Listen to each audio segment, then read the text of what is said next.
अऊज़ु बिल्लाहि मिनश्शैतानिर्रजीम बिस्मिल्लाहिर्रहमानिर्रहीम अल्हम्दुलिल्लाहि रब्बिल आलमीन।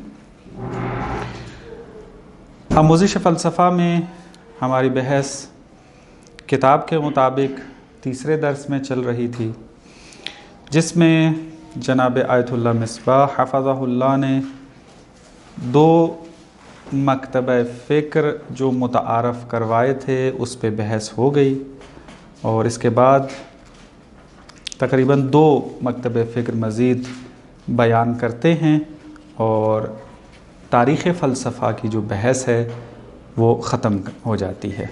यानी जो उनका एक मतमा नज़र था कि एक फ़लसफ़े को सरी अंदाज़ में और मुख्तसर और इंतहाई गुज़रा एक निगाह जो है वो डाली जाए फ़लसफ़े के ऊपर, वो इन्होंने डाली है और तालिब इल्म के ज़हन में एक खाका बना दिया कि फ़लसफ़े का आगाज़ कैसे हुआ और फ़लसफ़ा अभी किन हालात में मौजूद है, कि जब हम मसाइल फ़लसफ़ा में वारिद होंगे तो इन्हीं मकातब फ़िक्र को पेश करेंगे, इनके नज़रियात को रद्द करेंगे। तो यहाँ पर चूँकि वो मुख्तसर तौर पे नामों से आशना हो गया है, रविशों से आशना हो गया है, तो आगे जब हम एपिस्टेमोलॉजी की बहस शुरू करेंगे या मसलन आगे हम फ़लसफ़ी व वजूद की बहस करेंगे तो वहाँ जब इन मकातब फ़िक्र का नाम आएगा तो मुश्किल पेश नहीं आएगी और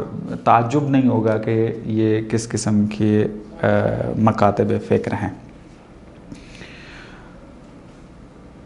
तीसरे दर्स के अंदर हमने ऑब्जेक्टिव आइडियलिज़म के ऊपर बात कर ली, उसके बाद पॉजिटिविज़म जो है इसके ऊपर गुफ्तगू हो गई हमारी, और उसके बाद अक़्ल गिराई व हिस्स गिराई के उन्वान से, यानी जो रैशनलिज़म है यानी असालत अक़्ल के कायल हैं और जो असालत हिस्स के कायल हैं, उनके ऊपर भी मुख्तसर तौर पे जो है वो गुफ्तगू हमने कर ली थी। ये तकरीबन हमारी बहस जो है वो ख़त्म होने के करीब थी, और एक बहस जो इसके अंदर रह गई थी वो ये थी कि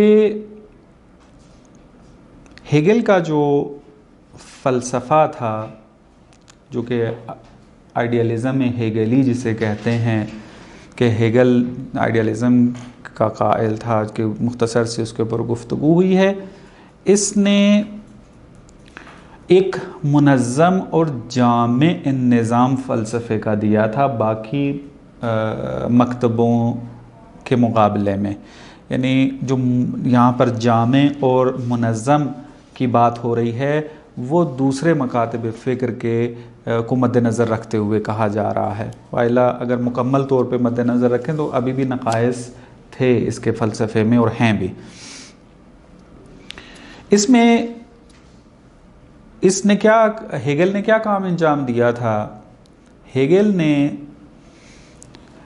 कहा असालत तारीख़ को बयान किया था। असालत तारीख़ किसे कहते हैं कि अगर आप शहीद मुताहरी रहमतुल्लाह अलैह की किताबों का मुताला करें और मख़सूसन जो उन्होंने जामिआ व तारीख़ के उन्वान से, मेरा ख़्याल में जो उनकी किताब है ख़ुद आयतुल्लाह मिसबाह की भी और फ़लसफ़ा तारीख़ के उन्वान से कि जो शहीद मुताहरी रहमतुल्लाह अलैह की किताब भी है, उनकी तरफ रजू करें तो इन इस्तिलाहात को, इन मकातब फ़िक्र को बड़े अच्छे अंदाज में वजाहत किया है। हम यहाँ पे ज़्यादा वजाहत नहीं कर सकेंगे चूँकि किताब में जिस हद तक बयान हुआ है उस हद तक इसको बयान करके आगे निकलना है, कि खुदा ने अगर तौफ़ीक दी तो मुस्तकिल बहसों के अंदर जब मकातब फ़िक्र पे बहस होगी तो वहाँ पर इसको तफसील से खोलेंगे। असालत तारीख़ में आकर हेगल जो है वो ये कहना चाहता है, या जो भी असालत तारीख़ के ऊपर बिना रखता है वो ये कहना चाहता है कि यानी यूँ उसका एक मक़ूला है कि हम तारीख़ के अंदर ज़िंदगी गुजार रहे हैं, न ये कि तारीख़ को हम बनाते हैं। मसलन अभी हम अगर तारीख़ का नाम लेते हैं तो क्या हमारे जहन में आता है कि इंसान ज़िंदगी गुजारता है, उसकी गुज़री हुई ज़िंदगी को जब जमा किया जाता है तो वो तारीख़ कहलाती है। चाहे वो फ़र्दी इंसान के मुतालिक हो, चाहे वो मुआशरे के मुतालिक हो, चाहे वो किसी गिरोह के मुतालिक हो, चाहे वो किसी फ़िक्र के मुतालिक हो, दुरुस्त है। तो तारीख़ हम इस माना में समझते हैं। लेकिन जो असालत तारीख़ के कायल हैं वो कहते हैं कि ऐसा नहीं है जैसे आप तसव्वुर कर रहे हैं, बल्कि हम तारीख़ के अंदर ज़िंदगी गुजार रहे हैं। यानी तारीख़ को एक अहमियत बख्शते हैं और फिर कहते हैं कि इंसान जो है वो इसके अंदर ज़िंदगी गुजार रहा है। इसका मतलब है कि बहुत सारे तारीख़ी कवानीन हैं कि जिन कवानीन के मतहत होकर हमें ज़िंदगी गुजारना है और उनके ऊपर जो है वो क्या अमल हतमी है, जिसको आप देख लें कि यहाँ से एक मफ़हूम जन्म लेता है, कौन सा, जबर तारीख़ी का। बहुत यानी ऐसे मफ़ाहिम है कि जो आज तकरीबन आप यूँ कह लें अगर इस्तिलाहों के अंदर राइज ना हों, ताबीरों के अंदर ज़रूर राइज हैं ये। तो ये हतमन यहाँ इस किताब पे इक्तिफ़ा ना कीजिएगा, आप दोस्तों से गुजारिश है कि हतमन इनके ऊपर काम करें, चूँकि जो इस वक्त आप यूँ कह लें कि गरबी और मगरबी मुफ़क्किरीन की जो सोच है गालिबन वो तकरीबन इन्हीं मफ़ाहिम के ऊपर रुकी हुई है। और हमारे जो बाज़ वहाँ से पढ़ के आके या उनकी किताबों का मुताला करके क्या हो जाते हैं, मुतासिर हो जाते हैं और समझते हैं कि ये कोई बहुत बड़ी बात है और बहुत बड़ा इंकशाफ है, और ये मुतासिर हो के फिर उसको दीन इस्लाम के ऊपर भी तत्बीक करने लग जाते हैं। तो जिसकी वजह से आप देखते हैं कि हमारे बाज़ अफराद के अंदर भी जो पढ़े लिखे हैं, इंटेलेक्चुअल तबका शुमार होता है, बाज़ वो इस किस्म की बातें करते हुए नज़र आते हैं कि जिसमें असालत तारीख़ की बू आती है, जिसमें असालत मादा की बू आती है और इस किस्म की, और फिर आहिस्ता आहिस्ता जो है वो बहुत सारी मानवियात और रूहानी चीज़ों का जो है वो इनकार कर दिया जाता है। तो लिहाजा आप दोस्त हतमन जो है इस पर तवज्जो करेंगे। तो इन्होंने हेगेल ने जो है वो असालत तारीख़ की बुनियाद रखी और रविश और उसूल कौन सी इख्तियार की, पहले आपकी खिदमत में अर्ज़ किया था डायलेक्टिक प्रिंसिपल्स जो हैं, यानी उसूल डायलेक्टिक जो है उसकी बुनियाद पर इन्होंने तारीख़ को एक असल के तौर पर मुआरफ़ी कराया और एक अज़ीम जो है वो अप्रोच उसके मद्देनज़र रखी हुई इसमें। बस जब ये असालत तारीख़ की बुनियाद रखी गई जब, तो अब यहाँ पर इंसान के फ़र्दी इरादे का नक्श व किरदार ख़त्म हो जाता है। फ़र्दी इरादा क्या है, यानी मैं या आप अपने इरादे के साथ क्या है, मुअस्सिर हैं कि आप अपनी ज़िंदगी बना सकते हैं, तब्दीलियाँ ला सकते हैं। मसलन आप अपने इरादे के अंदर फिर क्या है, मसऊल शुमार होते हैं, और मुख्तार भी इख्तियार का जो मुख्तार होने का जो मफहूम है वो भी इसी इरादे के साथ जो है मरबूत होता है। लेकिन जब आप असालत तारीख़ के कायल हो जाते हैं तो फिर असालत तारीख़ तो ये कहती है कि आप तारीख़ के अंदर ज़िंदगी गुजार रहे हैं, तो इसका मतलब उन्हीं तकाज़ों के मुताबिक आपने ज़िंदगी गुजारनी है। तो इंसान का जो फ़र्दी इरादा है, इंडिविजुअल जो इरादा शुमार होता है, वो क्या हो जाएगा, वो ज़ेर सवाल चला जाता है। अलैकुम अस्सलाम रहमतुल्लाह। बस जैसे ही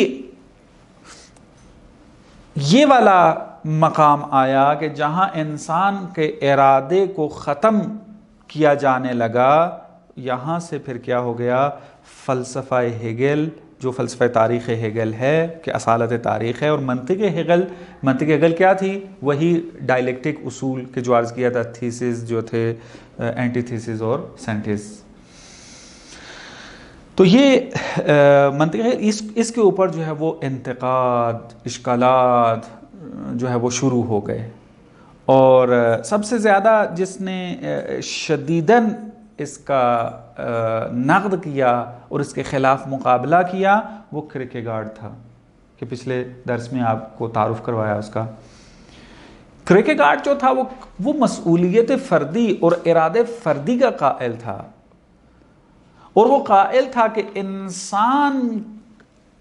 इंसान अगर इंसान बनना चाहता है तो इरादा फर्दी उसके अंदर होना चाहिए, और इंसान की इंसानियत मसूलियत फर्दी के बारे में आगाही के जरिए हासिल होती है। यानी मुझे इल्म हो कि फर्दी तौर पर मेरा क्या जो है वो वजीफा है, क्या मसूलियत है मेरी, दुरुस्त है। ये इल्म, ये आगाही इंसान की इंसानियत को बनाती है। अगर इंसान ये फर्दी इरादा ना रखता हो, इल्म ना रखता हो मसूलियत फर्दी के बारे में, तो वो इंसान शुमार नहीं होता। और इस फर्दी जो इरादा है और मसूलियत जो फर्दी पाई जाती है, खुदा के मुकाबले में इसका किरकेगार्ड जो है बहुत ज़्यादा कायल था। चूँकि किरकेगार्ड जो है वो ईमान गिरा था, कि कलाम जदीद के अंदर हम इस बहस को जब बयान करेंगे, ईमान और दीन के अंदर, ईमान और अक्ल के दरमियान क्या राब्ता पाया जाता है, तो वहाँ पर किरकेगार्ड का जो नज़रिया है वहाँ खोलकर बयान करेंगे। तो ये शिद्दत के साथ खुदा महवर था, खुदा का कायल था, और इसके नज़दीक खुद आदम, अगर इंसान खुदा के साथ इर्तिबात पैदा कर ले, खुदा के साथ इर्तिबात गहरा पैदा कर ले, तो ये इंसान बनता है।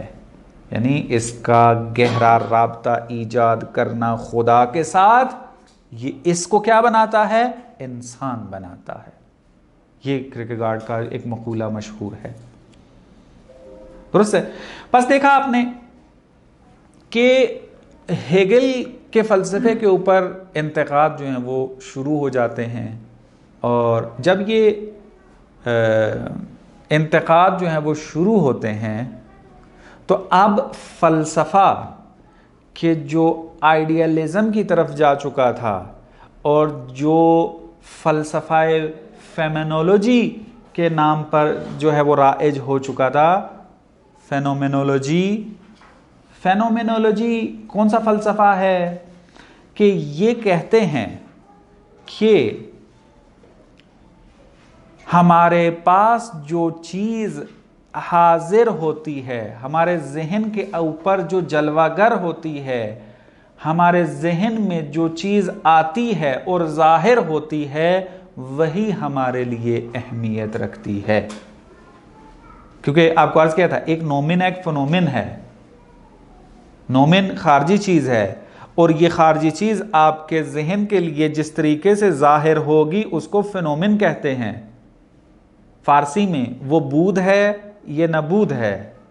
अरबी में वो वजूद है, ये माहियत है, दुरुस्त है। तो ये जो फ़लसफ़ा था फेनोमेनोलॉजी का, ये किसके ऊपर इनका एतमाद था, किसको अहमियत देते थे, नोमिन को, फिनोमिन को, कि जो ज़ाहिर होता है, यानी माहियत को, कि यही हमारे लिए जो है वो सब कुछ है। और फिर इनके अंदर जो रविश पाई जाती थी वो क्या थी, एहसासात की थी। यानी एहसास के बारे में इनका नज़रिया ये था कि एहसास क्या काम अंजाम देता है, ज़ात अशिया को हमारे लिए ज़ाहिर करता है। इस वजह से इनको क्या कहा जाता था, ये रोमांटिक फ़िलासफ़र हैं। और आज क्या था कि रोमांटिक की ताबीर इनके ऊपर क्यों इस्तेफादा हुई, कि ये एहसास के ज़रिए हकीकत तक पहुंचने की कोशिश करते हैं। क्योंकि रोमांटिक के अंदर जो है वो एहसास जो है वो पोशीदा है और एहसास पाया जाता है उसके अंदर। तो लिहाजा बस ये कायल थे कि एहसास ज़ात अशिया को, और ज़ात से क्या मुराद है यहाँ पर, माहियत अरबी ज़बान में, और इंग्लिश में क्या है, वही फिनोमिन जो है, फिनोमिन जो ज़ात अशिया है उसको एहसास जो है वो हमारे लिए ज़ाहिर करता है। यानी एहसास के दो जंबे हैं इनके नज़दीक।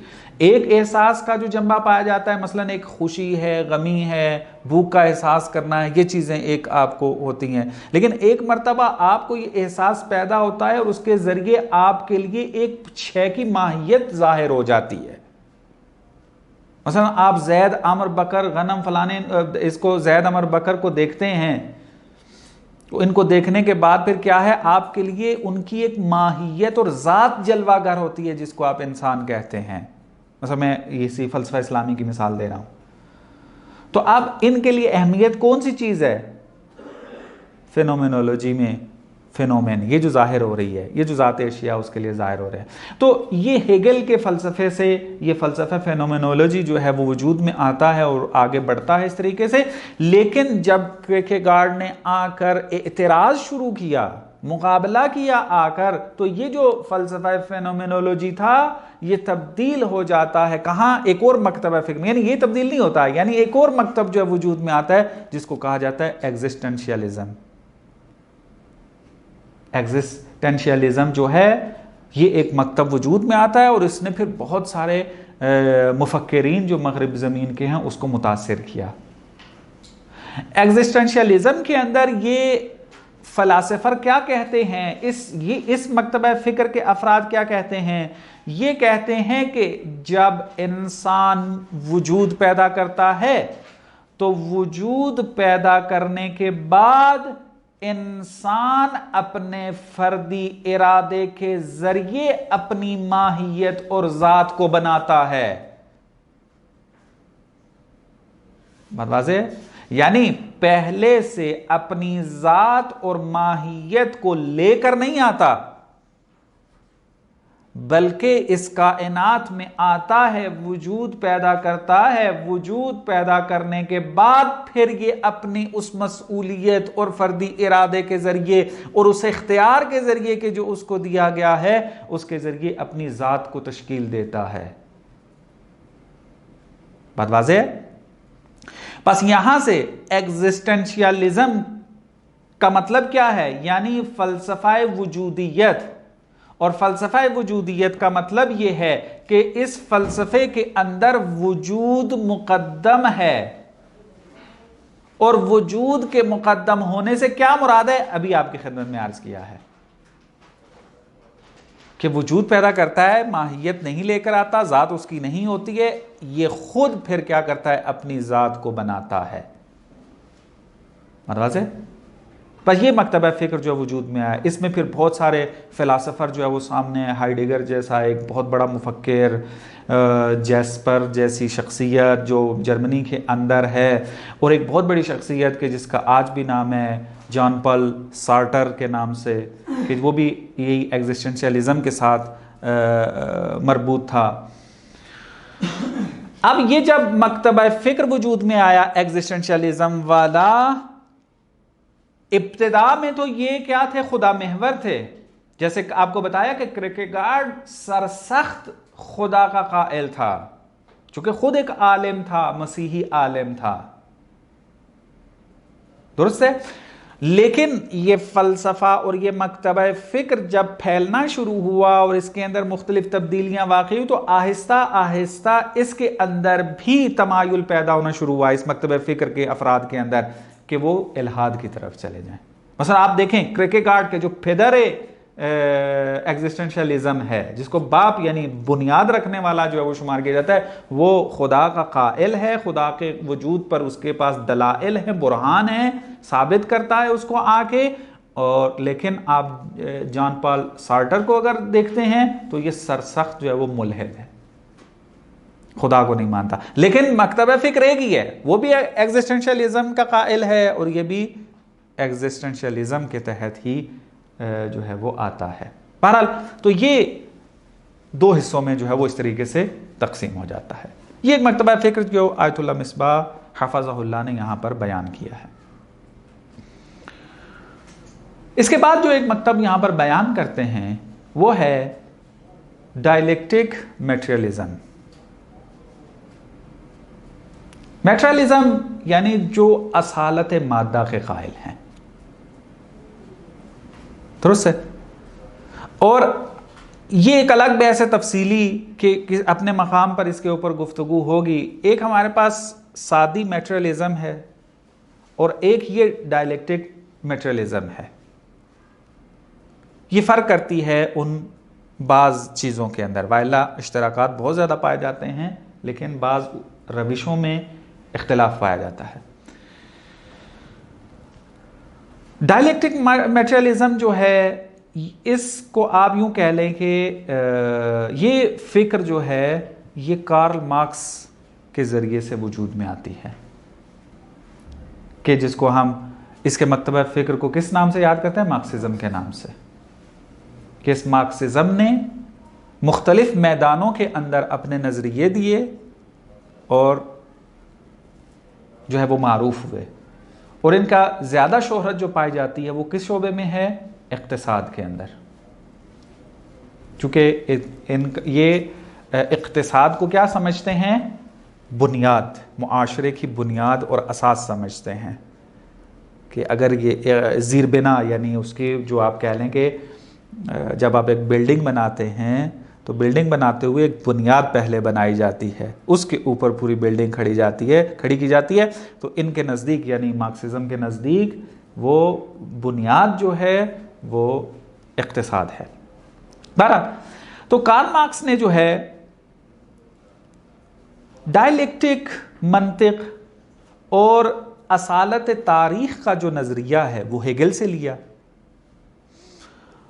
और मादीगरी यानी मेटेरियलिज्म की जो फ़िक्र है, असालत मादा की जो फ़िक्र है वो उसने फॉयरबाख से ली है। फॉयरबाख ये इससे लेते हैं। इन दो मुफक्किरों के इन नज़रियात को जब इसने जमा किया तो एक नया मकतब फ़िक्र वजूद में आता है, डायलेक्टिक मेटेरियलिज्म। यानी हेगल से इसने जो है वो डायलेक्टिक उसूल लिए, असालत तारीख़ का नज़रिया लिया और मादीगरी के नज़रिए को, असालत मादा के नज़रिए को इसने फॉयरबाख से लिया।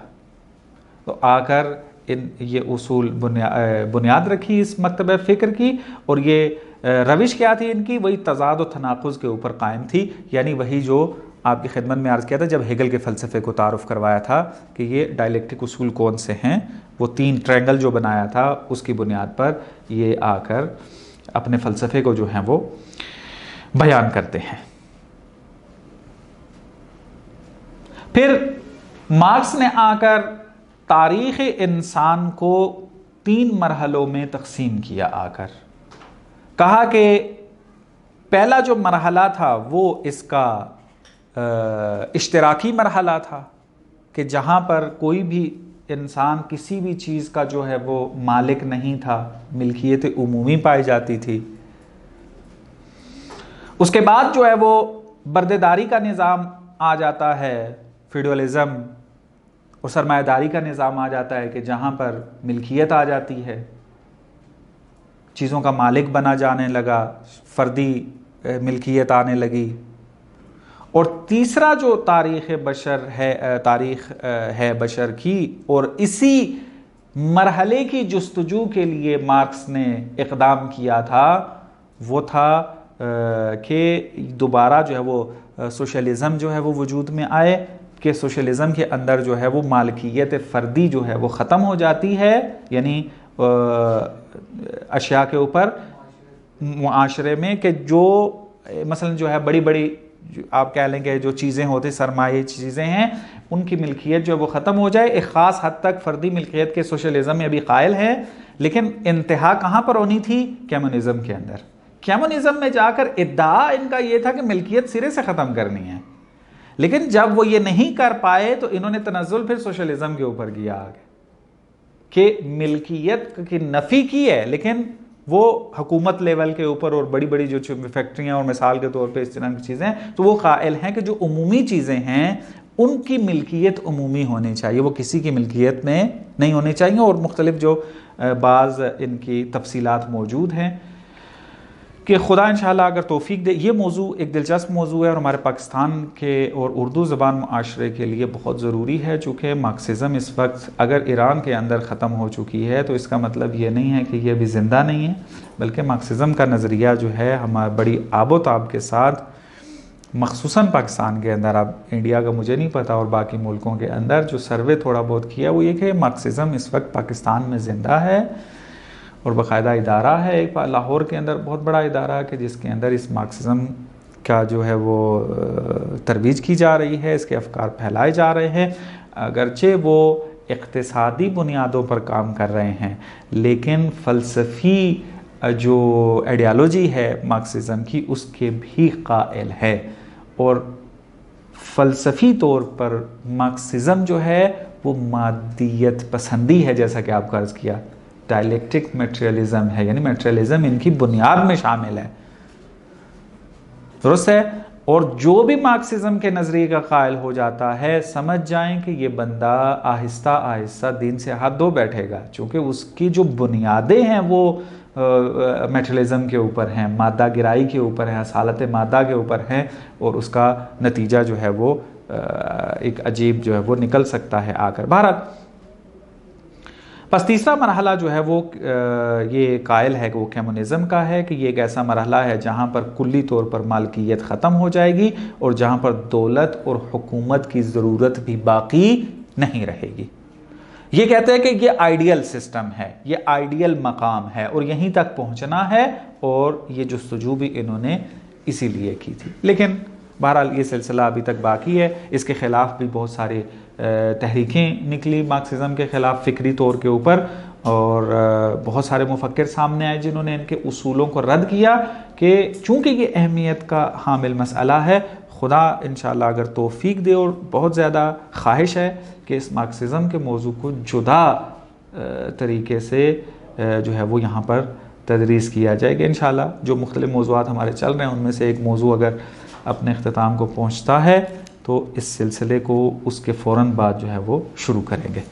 इसके बाद जो एक और मरहला जो है वो एक और मकतब फ़िक्र जो बयान करते हैं जनाब आयतुल्लाह मिसबाह हफ़ज़हुल्लाह, वो है प्रैग्मेटिज़म। प्रैग्मेटिज़म यानी असालत अमल, कि जिसमें जो तवज्जो है वो अमल के ऊपर है, ना कि फ़िक्र और तफक्कुर के ऊपर। असालत अमल को हासिल है। और कहना क्या चाहते हैं कि इंशाअल्लाह इसको फिर बाद में थोड़ी वजाहत करते हैं, चूँकि अगर इसकी वजाहत करने लग गए तो वक्त अगले दर्स का जो है वो फिर तंग हो जाएगा, कि इंशाअल्लाह ये आखिरी हिस्सा जो इस दर्स का है ये कल आपकी खिदमत में बयान होगा। वसल्लल्लाहु अला मुहम्मद व आले मुहम्मद।